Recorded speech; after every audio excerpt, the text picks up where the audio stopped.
continue with the kirtan.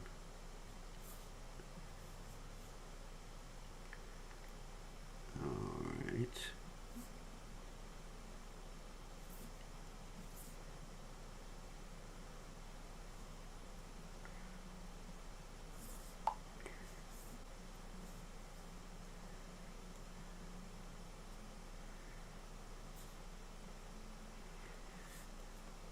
So, we're so excited to begin.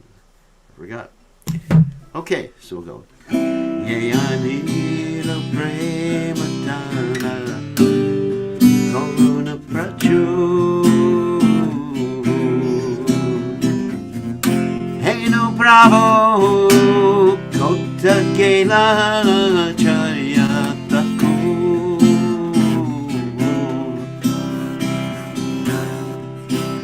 Hare Krishna, Hare Krishna, Krishna Krishna, Hare Hare, Hare Rama, Hare Rama, Rama Rama, Hare Hare, Hare Krishna, Hare Krishna, Krishna Krishna.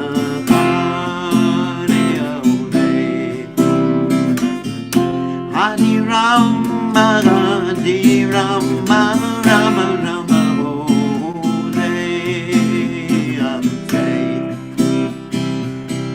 Hare Krishna, Hare Krishna, Krishna Krishna, Hare Hare. Hare Rama, Hare Rama, Rama Rama, Hare.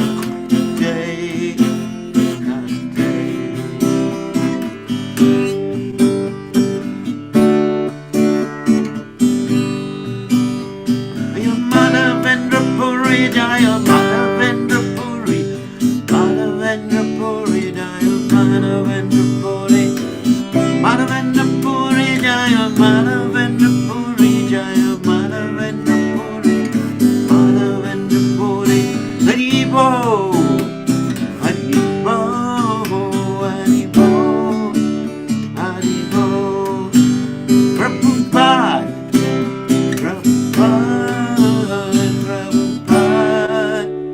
Prabhupada Jai Om Vishnupad Paramahansa Parabhacharya also Teta Satashi Shimad His Divine Grace Savaya Chalanada Bhaktivedanta Goswami Srila Prabhupada Ki Jai ISKCON Founder Acharya Srila Prabhupada Ki Jai Anantakoti Vaishnava Vrinda Ki Jai Namacharya Shri Huidas Thakur Ki Jai Prem Se Kaho Shri Krishna Chaitanya Prabhu Nityananda Shri Advaita Gadadha Shivasadi Gaur Bhakta Vrinda Ki Jai Shri Shri Radhakrishna Gopi Gopinath Sai Mukunda Radhakunda Giri Govardhan Ki Jai Vrindavanam Ki Jai Mathuram Ki Jai Jagannath Swami Kajai, Yamunamai Kajai, Shrimati Tulasi Devi Kajai, Samaveda Bhakta Vrinda Kajai, Gaur Premananda Hari Haribo. All glory is the assembled devotees, all glory is the assembled devotees. All glory is the assembled devotees, all glory is to Shri Guru and Gauranga Srila Prabhupada Ki Jai. Nama Om Vishnupadaya Krishna Pristaya Budale Srimati Bhaktivedanta Swami Dinamani Namaste Saraswati Devi Gauravani Pracharani Nivashesha Shunyavadi Paschachate Tarni. And so Om Gana Timidanda Shah Gananjana Shlakya Chakshura Meditam Yena Tasmai Shigaravena Namaha. So as I mentioned in the beginning of this class or session, that today we're going to be talking about Shripad Madhavendra Puri, and very wonderful devotee, the spiritual master of Ishwara Puri, who was a spiritual master of his wonderfulness, Lord Chaitanya Mahaprabhu. How do you address like the Lord Chaitanya Mahaprabhu? Chaitanya Mahaprabhu, I wouldn't say is divine grace, but it's also divine grace. But anyway, and so I'm going to read the prayers in English to the departed Vaishnavas. They're written by Narottama Das Thakur. So he who brought the treasure of divine love and who was filled with compassion and mercy, where is such a personality as Srinivasacharya gone? Where are my Swarup Damodar and Rupa Goswami? Where is Sanatan? Where is Raghunath Das, the savior of the fallen? Where are my Raghunath Bhatt and Gopal Bhatt? Where is Krishnadas Kaviraj? Where did Lord Gauranga, the great dancer, suddenly go? I will smash my head against the rock and enter into the fire. Where will I find Lord Gauranga, the reservoir of all wonderful qualities? Being unable to obtain the association of Lord Gauranga, accompanied by all of these devotees in whose association he performed his pastimes, Narottama Das simply weeps. So as Srila Prabhupada instructed us that on these particular days, the disappearance days or appearance days of great personalities, we should celebrate and remember the great personalities, and particularly on the disappearance days of the great personalities. Let me turn my phone off so I don't hear all this beeping. We should chant this prayer written by Narottama Das Thakur in honor of these great Vaishnavas. Of course, when we talk about Vaishnavas, we say they disappeared. Sometimes you can say they passed away, they went somewhere else, but never use the word D-I-E or D-E-A-D. Because in actuality, the soul never dies. Of course, as far as us, conditioned souls, we experience the ending of this body, or let's say the soul leaving the body as death. Not in the sense that the soul's gone, but we experience death. It's a very traumatic experience usually, and usually we get this nice person, Yamaraj, coming after us. Hopefully we don't get him. Hopefully we get something else. But in any case, we don't experience it as just a pleasant experience. And Srila Prabhupada gives the example considering or comparing death to a cat, and a pure devotee, or leaving the body, in the case of a pure devotee, to a cat. So when a pure devotee leaves his body, it's like a cat taking a kitten. And when someone who is not a devotee leaves his body, it's like the cat taking the rat. So, in any case, when we talk about a pure devotee leaving this world, we say he disappeared. That's the proper nomenclature. And actually no one dies. And we really shouldn't use that expression, especially when dealing with anybody who is near and dear to us. We shouldn't use the expression that so-and-so died. It's actually really heavy. It's a heavy expression. Anyway, so now we're going to talk about Madhavendra Puri. And Madhavendra Puri, actually first we'll talk about his disappearance, which was the topic of this morning's class, that not that I gave, but that Mother Urmila gave. But I'll just talk very briefly about his disappearance. Of course, when he was leaving this world, he was crying out in great separation from Krishna. Oh, my Lord, I have not reached Mathura. And so this mood of separation is more intense than the mood of meeting. So if one learns to chant in a particular mood of separation, then one's chanting will become much more intense. So he was intensely thinking that he had not perfected his life. That's interesting. He's a pure devotee. That is the humility of a pure devotee, thinking, I wasted my human form of life. And there's many devotees like Narottama Das Thakur and others who actually pray like that, thinking that they've wasted their human form of life, when in actuality they are completely Krishna conscious, but that is their great humility. So he was praying, oh my Lord, I have not reached Mathura. And one of his disciples had the gall to preach to his guru, that is Ramchandra, Ramchandra, sorry about that. Uh, Ramchandra Puri, yeah, Ramchandra Puri. Ramchandra Puri, Ramachandra Puri, not Ramchandra, sorry. Ramachandra Puri had the gall to preach to his guru, to tell his guru that he should meditate on Brahman instead of meditating on Mathura. And that disciple was rejected uh, by his spiritual master, Madhavendra Puri, and kicked out and said, I don't want to see your face anymore. Whereas another of Madhavendra Puri's disciples, and that was the last instruction that Ramachandra Puri got from his guru, and he turned into an offender to all the Vaishnavas. In fact, he was even offending Chaitanya Mahaprabhu later on and accusing Chaitanya Mahaprabhu of eating too much. And then when Lord Chaitanya Mahaprabhu ate very little, he accused Lord Chaitanya Mahaprabhu of eating too little.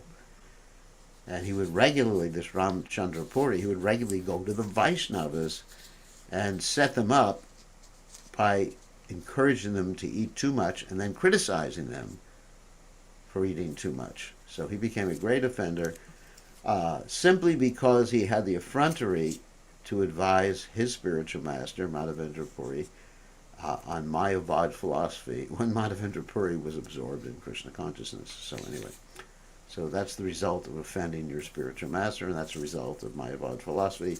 Mayavad philosophy in and of itself is an offense to the Supreme Personality of Godhead. So he became a great offender. Whereas another disciple of Madhavendra Puri named Ishwara Puri, who later on served as the spiritual master of Lord Chaitanya Mahaprabhu, he served Madhavendra Puri in a very menial fashion. As we know, in relationship to the Guru, there's two aspects. There's the Vani and the Vapu. Vani means instructions, Vapu means the physical body of the spiritual master. Now, while the spiritual master is present physically, externally, on this earth planet, or in another planet, if you happen to be on another planet, you're supposed to serve him and make his life comfortable, not too comfortable, obviously, but, serve this body of the spiritual master. And when he leaves, of course, his physical form is no longer there, or at least it's in the samadhi, and you can't serve that physical form anymore.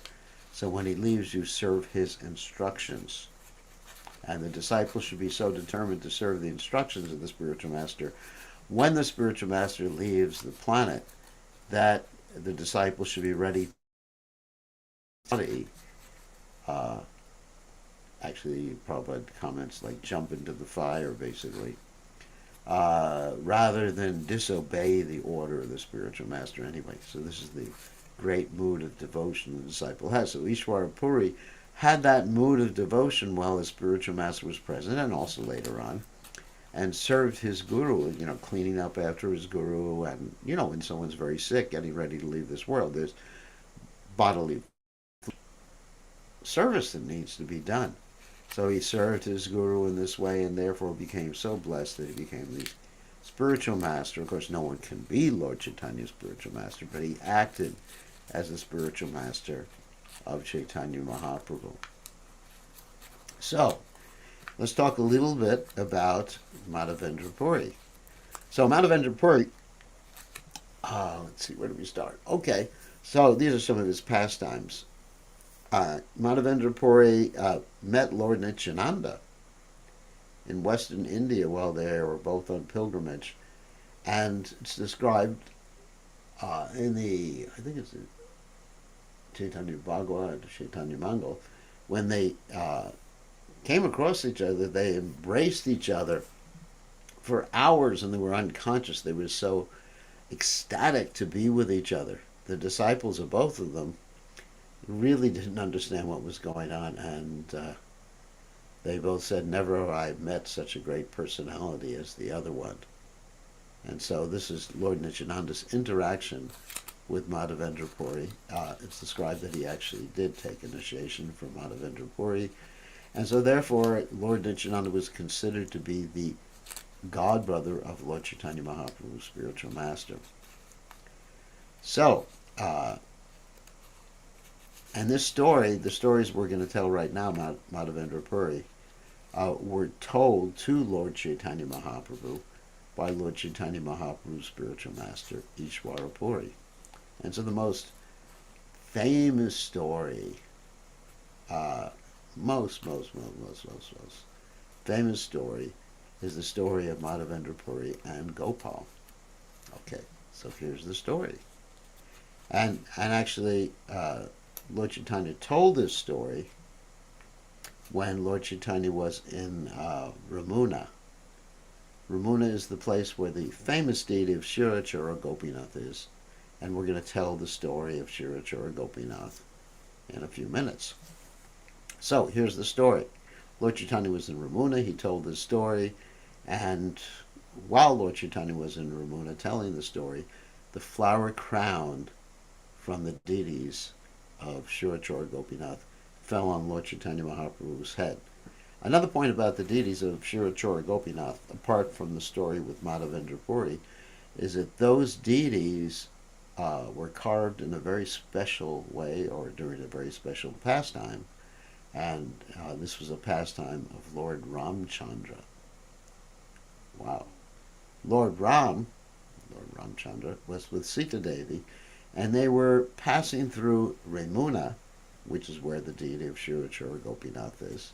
And while they were passing through Ramuna, Sita Devi asked Lord Ram, "What do you look like in the Dwapara Yuga? I mean, what is your appearance in the Dwapara Yuga? What are your pastimes?" And Lord Ramchandra, instead of saying anything, he took his arrow, and of course an arrow has a very sharp, or at least his arrows have very sharp arrowheads, so sharp that he could carve stones with his arrowheads. And he carved a carving on a stone, and this carving became the relief deity of Shirachara Gopinath. And to this day you can see this deity in Ramuna.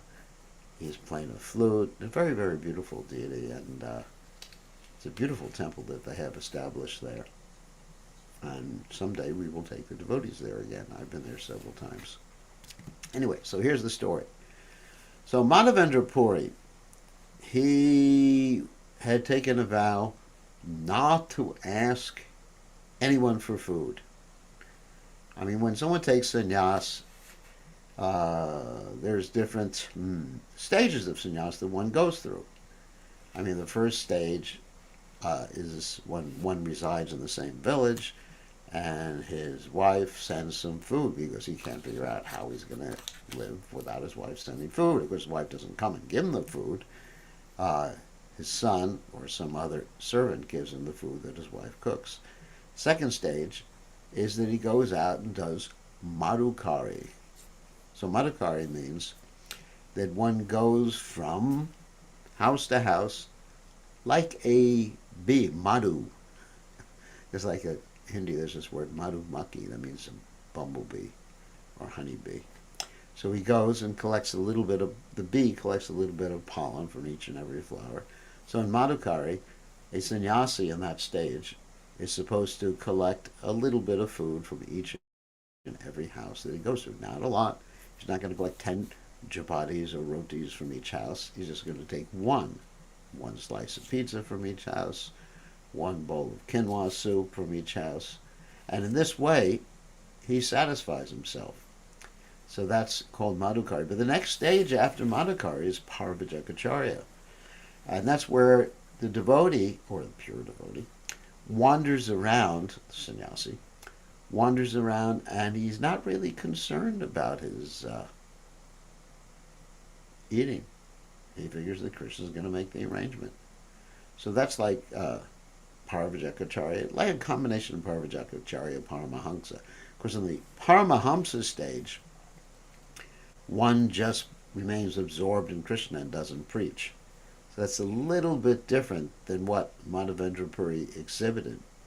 Madhavendra Puri, of course, was a Paramahamsa, but we find that Paramahamsas in many cases, such as in the case of His Divine Grace Srila Prabhupada, they step down from the Paramahamsa stage At least they don't lose their status as Paramahamsa, but they step down and act like a Majjhima Adhikari or act like a Paravajakacharya sannyasi in order to engage people in Krishna's service, in order to manifest compassion towards the fallen conditioned souls. And we find this to be the case not only with Srila Prabhupada, but with the 6 Goswamis of Vrindavan. So Madhavendra Puri was in that same category. But he wasn't asking anyone for food. So what happened is that once upon a time, as all stories go, he was around Govardhan.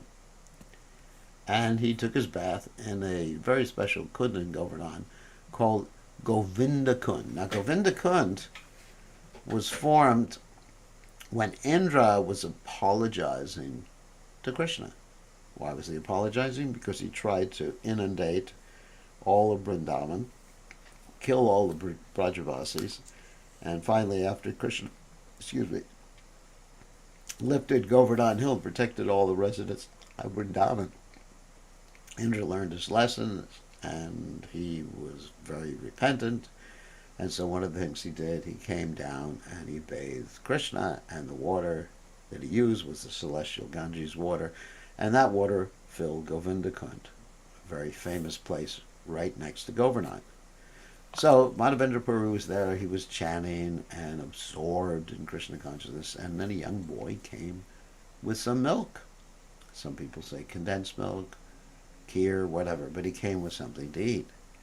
Madhavendra Puri asked him, "Who are you?" Because little did he know that that boy was, guess who? Krishna. And the boy didn't say, "I'm Krishna." He didn't say that. But the boy said, "I've been sent by the ladies in the village because in our village no one is allowed to fast." So Madhavendra Puri drank the milk, and that night he had a dream, and it was revealed to him that boy was the Supreme Personality of Godhead, Krishna. You never know who you're dealing with. And in the dream, Krishna took Madhavendra Puri by his hand and instructed him to uncover where he was in a bush or in a jungle, basically. At that time, Vrindavan or Govardhan was a complete jungle. And to worship him, he said, "I've been hidden there for a long time because the Muslims were coming. And basically, the devotees wanted to protect me from the Muslim invasion, because originally this deity of Krishna, whose name is Gopal, actually, and now he has a little bit different name, but that's what we'll describe in a second. Originally, this deity was installed by Brajanabha, who was Krishna's great-grandson, the son of Aniruddha. When Brajanabha came to Vrindavan, he installed the main deities in Vrindavan, and some of the deities like Gopal or Govinda Dev, they were discovered.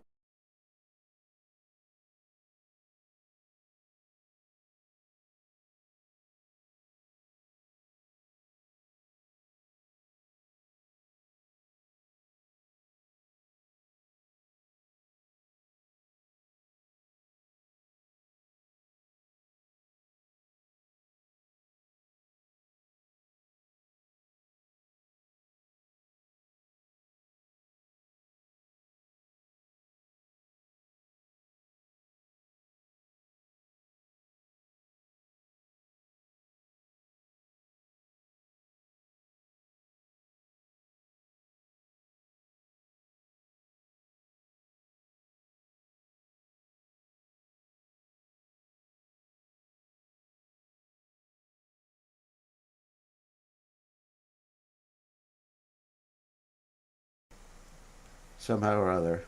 No, we're back. We're back. Somehow or other it went off. I mean, I don't know. This is the internet vagaries, which it's hard for me to understand. Let me just put up the chat window so I can see if anyone asks questions, because that's important. Okay. this set up again.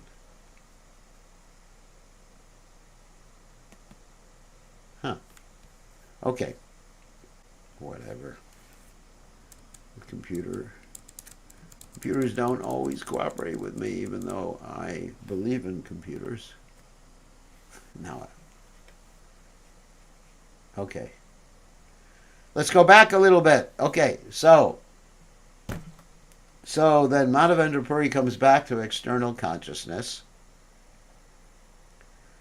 Somehow or other my computer went out for a second. Comes back to external consciousness, and he takes all the villagers with their choppers. That means these big knives by which they can cut down all the different bushes and everything like that. And they find this deity, and they put the deity of Gopal on top of Govardhan Hill. And then what happens is they have all sorts of big festivals to honor Gopal. First of all, they're bathing him with all sorts of sacred water, especially water from Govinda Kund.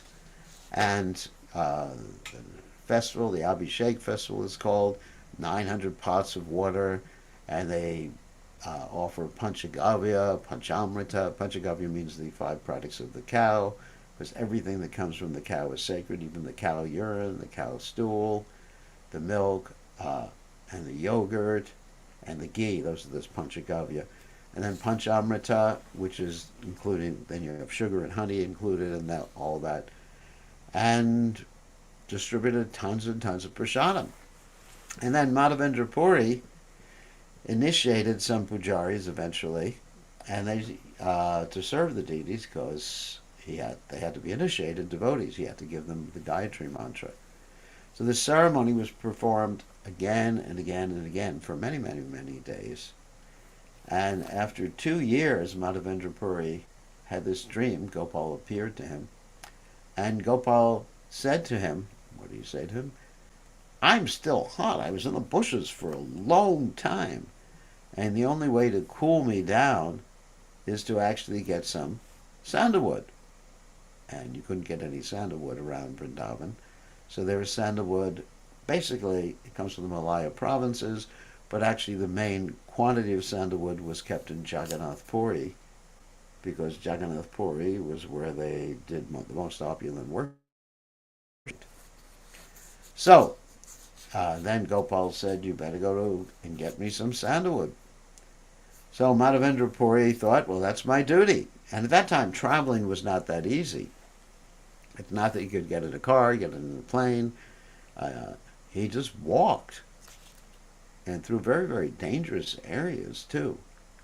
Because when we're talking about walking, he had to go through Bihar, Jharkhand, which had lions and tigers.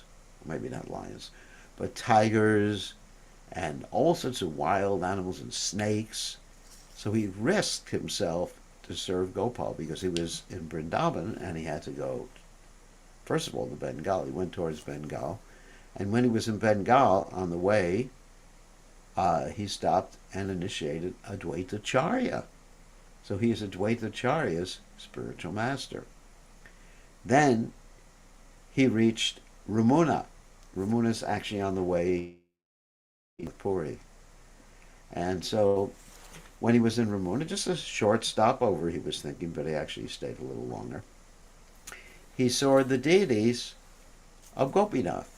The deity of Gopinath was not called Shira Chora Gopinath at that time, because Chora means a thief. Shira means to steal the condensed, Shira means condensed milk. So Shira Chora Gopinath means the thief who steals the condensed milk, whose name is Gopinath, the Lord of the Gopis. So he was just called, the deity was just called Gopinath at that time.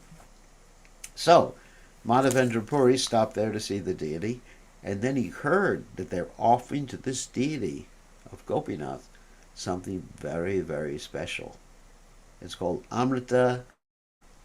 Amrita Keli is a condensed milk, unlike any other condensed milk preparation in the 3 worlds. In fact, if you've ever been to Ramuna and seen the deity of Shirachura Gopinath, you see that the deity, has his own cows that are actually in a room that's attached to the deity room. In other words, there's the deity room, and then there's a concrete wall or brick wall, and on the other side of the brick wall are the cows. You can actually smell the cows and everything from the deity room. And so the cows are there just to offer milk to Gopinath. And they have this amazing condensed milk, and of course I took some of that condensed milk, and I took a little, they have these little containers, little like clay containers about this size, and there's a little wax on the top to preserve it. And you take it, and it's like a full meal. Everybody else I was with on the various trips, they would eat a full meal because the temple actually provided full meals. That's the one advantage when you're traveling around India and visiting the holy places. If you give a little donation to the temple, you get these giant meals. All sorts of opulent prasadam. Of course, I didn't eat any of the opulent prasadam. I just had my quinoa. I don't think I had quinoa at that time anyway. That was before quinoa was invented, at least in America. So basically, this wonderful preparation Amrita Kelly was being offered to the deity. And when Madhavendra Puri heard about it, he thought, I have to taste it so I understand how to make the same preparation for my deity, Gopal. But he became so embarrassed, thinking that he was contemplating eating the devotees or the deities' offering before the deities actually ate their offering. So feeling greatly embarrassed, ashamed, humble, he left the temple area and went to the marketplace, and he was just chanting japa, and sometimes he would doze, etc. like that. But what happened is in the middle of the night, the priest of the deity had a dream. And in that dream, Gopinath came to him and said, look, I stole some of the sweet rice that you offered to me. I actually kept it under my garment. So the reason I kept it there was for Madhavendra Puri. Of course, it's not really stealing because it was offered to him anyway. I just didn't allow you to take it away. So you should wake up, Jiv Jago, and get that sweet rice, Amrita Kelly, and bring it to Madhavendra Puri. So the pujari took a bath, obviously took a bath. You have to be clean when you go in the deity room. Took a bath, went into the deity room, saw the sweet rice, put the deities back to sleep after waking them up in the middle of the night. Went to the marketplace and yelled out, is there anyone here named Madhavendra Puri? You are the most fortunate person. Gopinath has stolen some sweet rice for you. And so Madhavendra Puri came out, and he was so enlivened. Of course, the priest was also a pure devotee to have that sort of dream, to serve Madhavendra Puri, to serve the deities in such a way.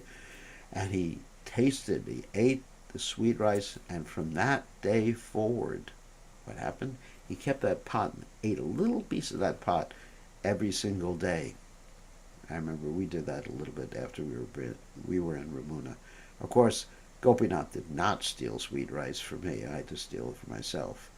So eventually, he left Ramuna after learning how to make this preparation for his deity Gopal, remember, Govardhan Hill.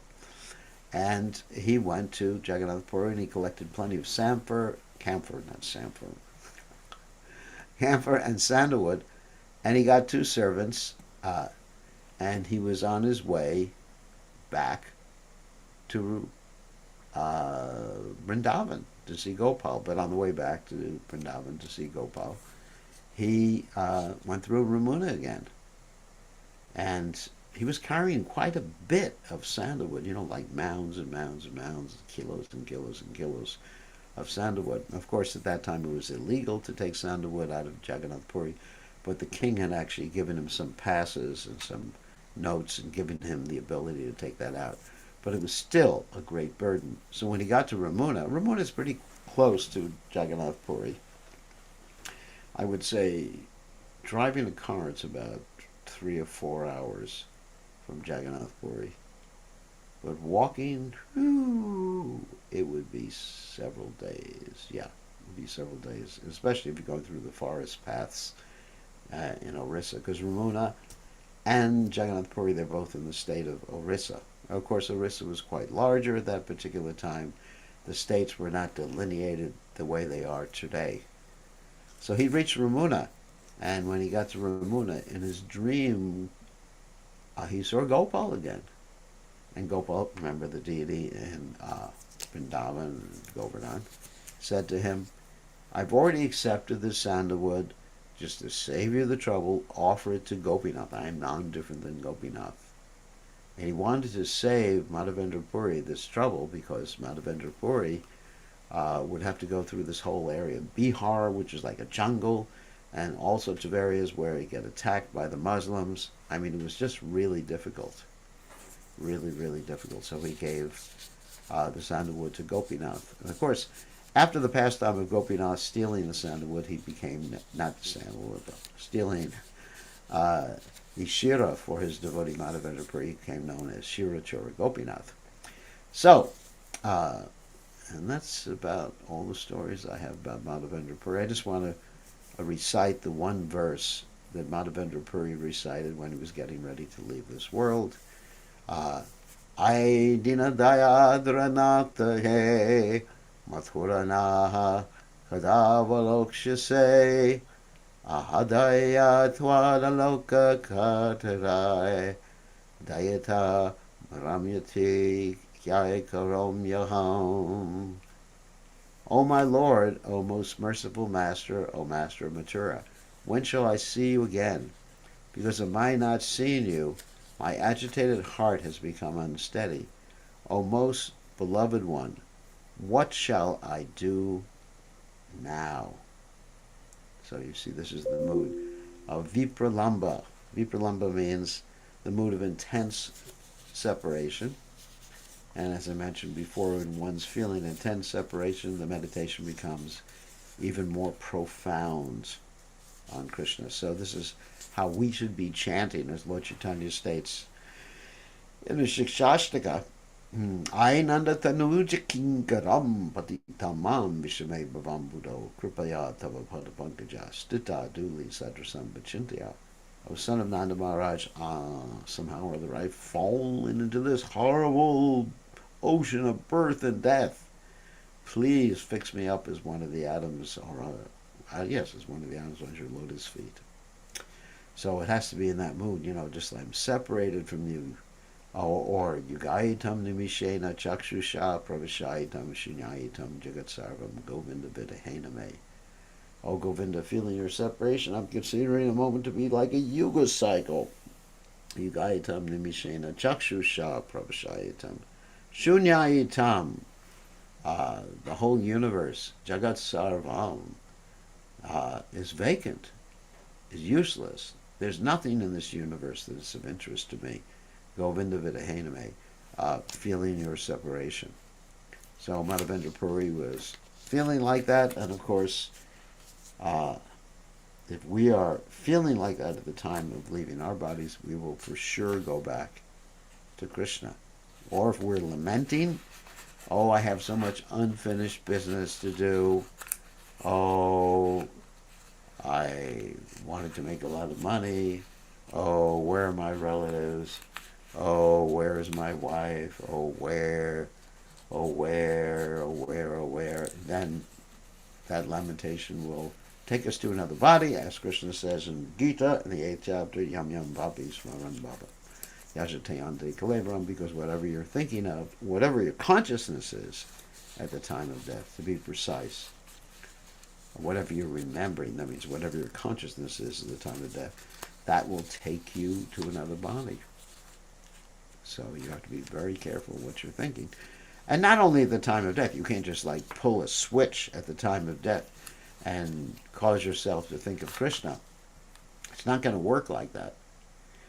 What you think of at the time of death is what you're cultivating throughout this one lifetime. Because you will not be able to control the mind so well at the time of death. You can't just like pull a switch and turn it this way or put it this way. Because whatever is most near and dear to you is what will appear in your mind at the time of death. So that's why we have to prepare at every moment, because we do not want to take another birth. Okay, so that's the story of Madhavendra Puri, and we'll take some questions. Otherwise, if we don't have too many questions, we can end. Let's see, hold on a second. Let me unmute everybody. Hold on a second. We got some buggies here on the computer, not actual bugs. But sometimes when I have a lot of programs running, the computer slows down, so it takes a while to do things. Okay, so you're all allowed to unmute yourselves. Does anyone have a question about Madhavendra Puri or any of the subject matters we talked about today? Hare Krishna Gurudev. Hare Krishna! Hare Hare Krishna Rishi. Krishna. Hare Krishna Rishi.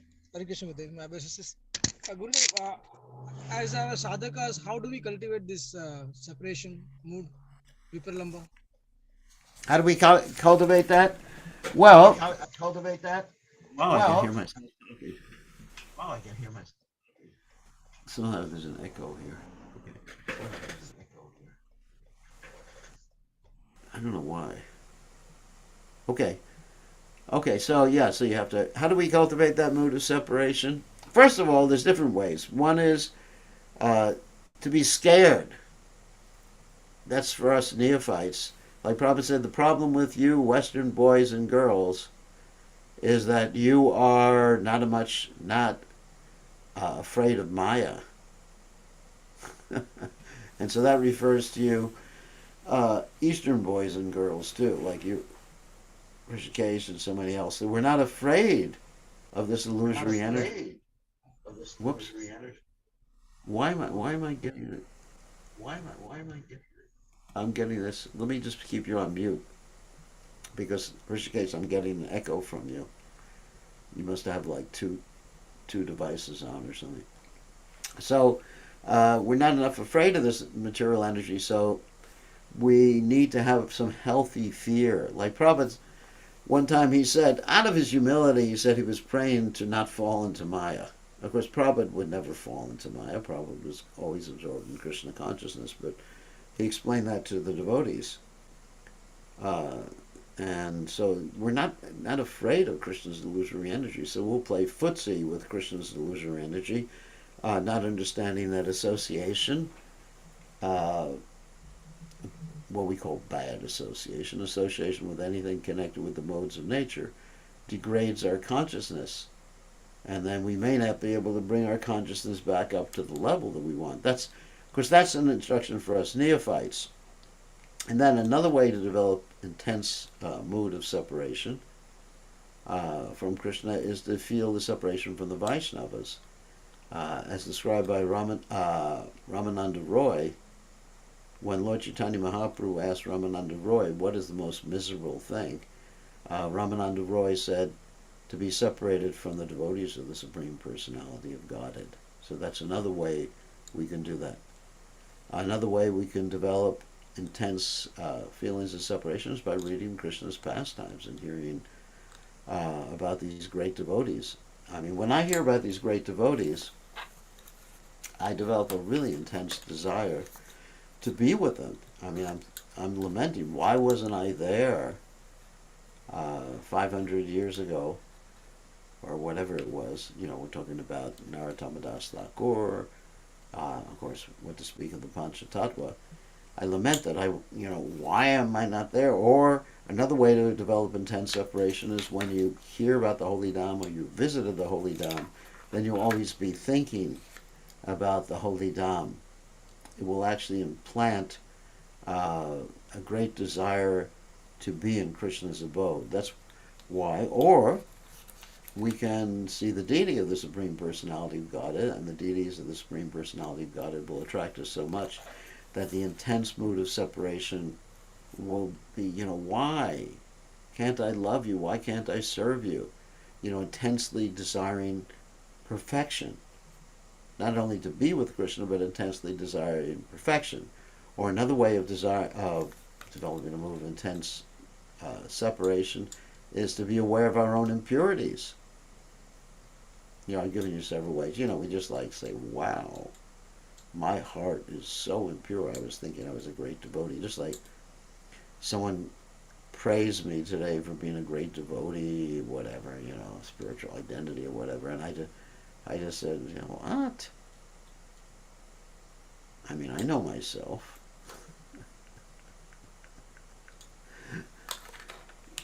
So we have to be honest with ourselves, introspective with ourselves.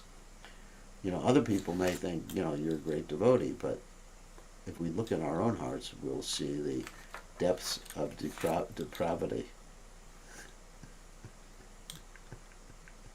Oh my God.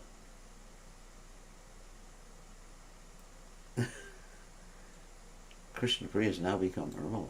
Oh my God, this is dangerous. So anyway, it's hard to figure out. They've merged into one at this particular point.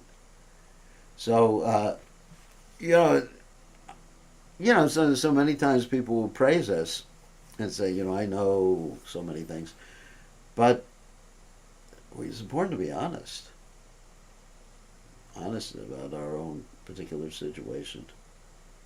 I mean, the only spiritual identity, we could say the only spiritual identity I've realized is that I am this body, which is not a spiritual identity. I'm absorbed in upadis. Upadi means designations. Okay. Oh, so Krishna Priya has a question. So that's actually Krishna Priya, not Irmala there. You can ask your question, unmute yourself. No, Irma's here also, but she typed in the question. Oh my God. This is my question, but that was Irma's comment. Yeah.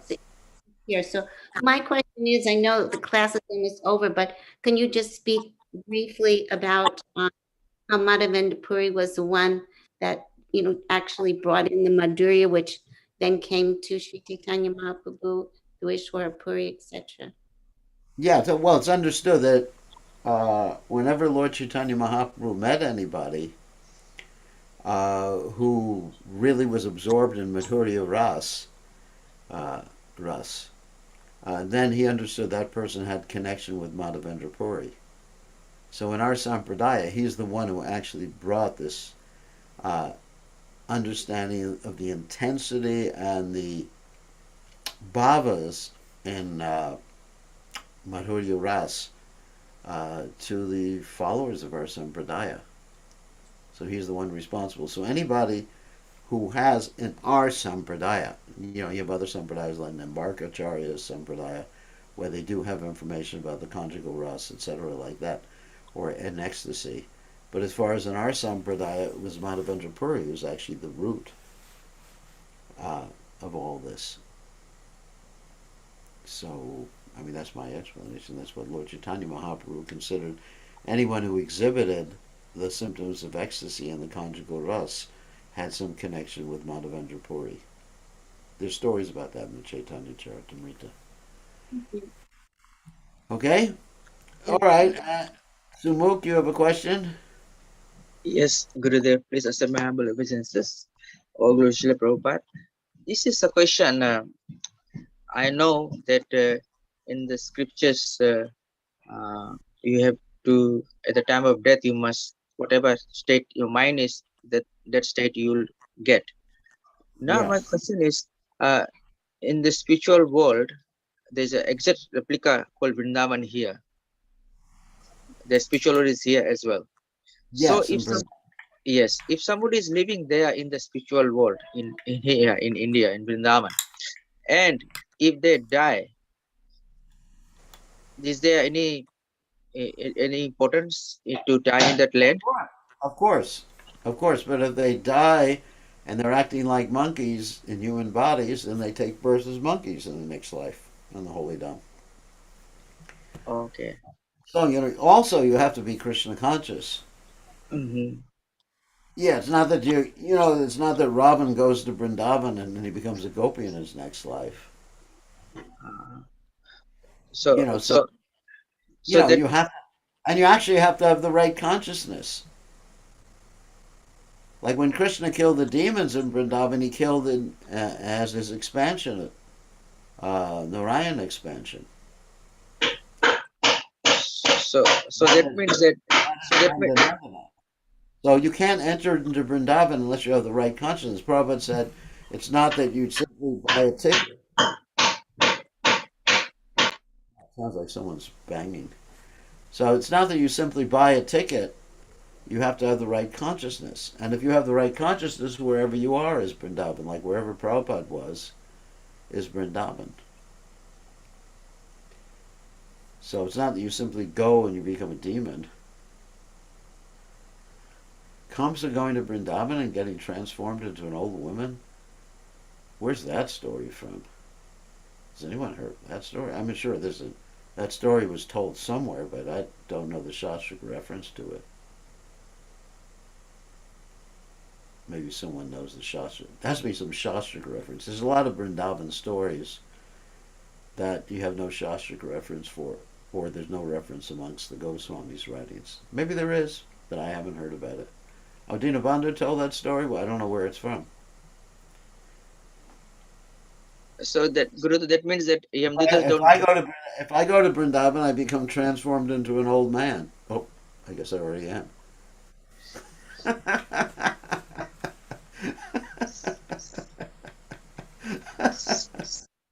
Yeah, yeah, that's So actually funny. That's actually so that means the Yamdutas don't go to Vrindavan. the who? Yamdutas. I don't know. You have to be if they become gopis. They also have a right. They also have a right to realize their spiritual identity. You No, mean if yeah, are they grabbing people from their bodies in Vrindavan? I think you. I not in Vrindavan. Vrindavan's transcendental. But if they become pure devotees, they can go to Vrindavan if they read the Bhagavatam and they get instruction from Yamaraj. Why do you ask these questions? All right, let's take someone else. Gopal, you have some questions. Please send my obeisance to Gurudev. Is there any pastime that you can speak about how Madhavendra Puri came to the Sampradaya? Any relationship with his spiritual master, or any pastimes that I don't remember them right now. and no early No, I lifetime? don't.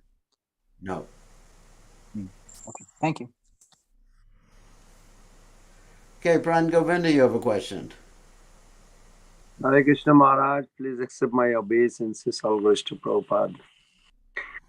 Maharaj, according to Bhakti Siddhanta Saraswati Thakur and Bhakti Vikas Maharaj's book, he says, worshipping Krishna without Radharani is imperfect and incomplete. Two things, he said. Yes. So what am I supposed to, my mind is not like agreeing. I just want to understand from you.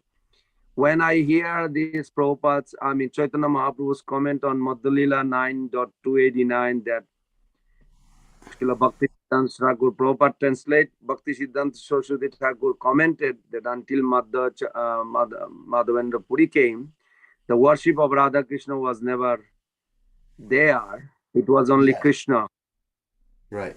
Oh, they did not know, but Narad Muni is also in this parampara.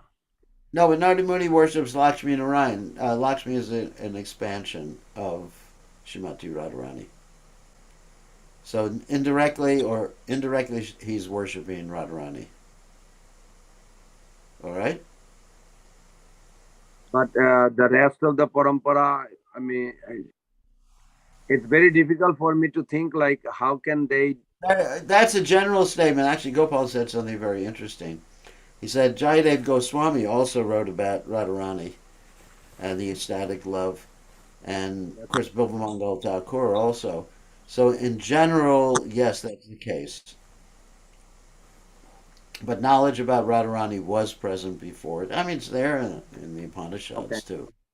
Also, Maharaj, from another angle to look at it, I'm just curious that any other Vaishnava parampara beside this from Madhavendra Puri, will never get this special sentiment of Vrindavan. Not the same sentiment as Lord Chaitanya, but they can approach Radha and Krishna. Barkacharya certainly has that in his teachings, but it's a different. It's different. I mean, I'm not going to comment on the other acharyas or other sampradayas, but in our Gaudiya sampradaya, one is connected with Madhavendra Puri.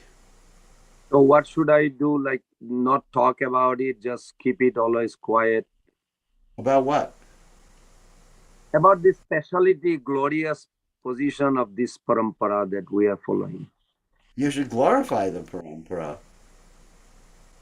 But then the other parampara may feel little. No, you don't put down the other parampara. You glorify your own parampara. Why do you have to criticize others? No, we don't have to criticize, but when you say that, there is a superiority, Maharaj. It is a fact, according to the comment. Yes, but why do you have to talk about it publicly? You talk about it privately. All these sorts of talks generally should be done intimately and privately. It's not that, that Prabhupada, like on the Vyasa-san, would actually try to establish his superiority over the other sampradayas. I mean, basically, we try to establish the superiority of the personal point of view over the impersonal point of view over the Mayavad philosophy. But our business is not to criticize others or establish our superiority. I mean, actually, if you read the Navadvipta Mahatma, you'll see that all these great acharyas, such as Nimbarkacharya, had contact with Lord Chaitanya Mahaprabhu. Correct, but they don't see that way. I mean, Bhaktivinoda Thakur writes, but yeah, the Bhaktivinoda Thakur writes about it. They had contact with Lord Chaitanya Mahaprabhu, but they weren't given the right to explain about Lord Chaitanya Mahaprabhu before Lord Chaitanya Mahaprabhu appeared. But they were actually given the mercy by Lord Chaitanya Mahaprabhu. That's what Bhaktivinoda Thakur writes about in the Navadvipta Mahatmya. Right? Yeah. Thank you. Okay. Yes, Brangovinda, if you go to Vrindavan, you will become a Vaishnava sannyasi. You'll be transformed immediately into a Vaishnava sannyasi. Maharaj, whatever, I'm following you, so you are my master. I don't know what will be difference. Whatever you do, I'll follow. Yeah, you'll be transformed immediately into Vaishnava sannyasi. If I go to Vrindavan, I'll be transformed immediately to an old sannyasi. Okay, it's time to end. It's time for my radical transformation. Okay, so see everybody later. You're funny, Maharaj. See everybody tomorrow. All glories, there's divine grace. A.C. Bhaktivedanta Swami Srila Prabhupada Ki Jai.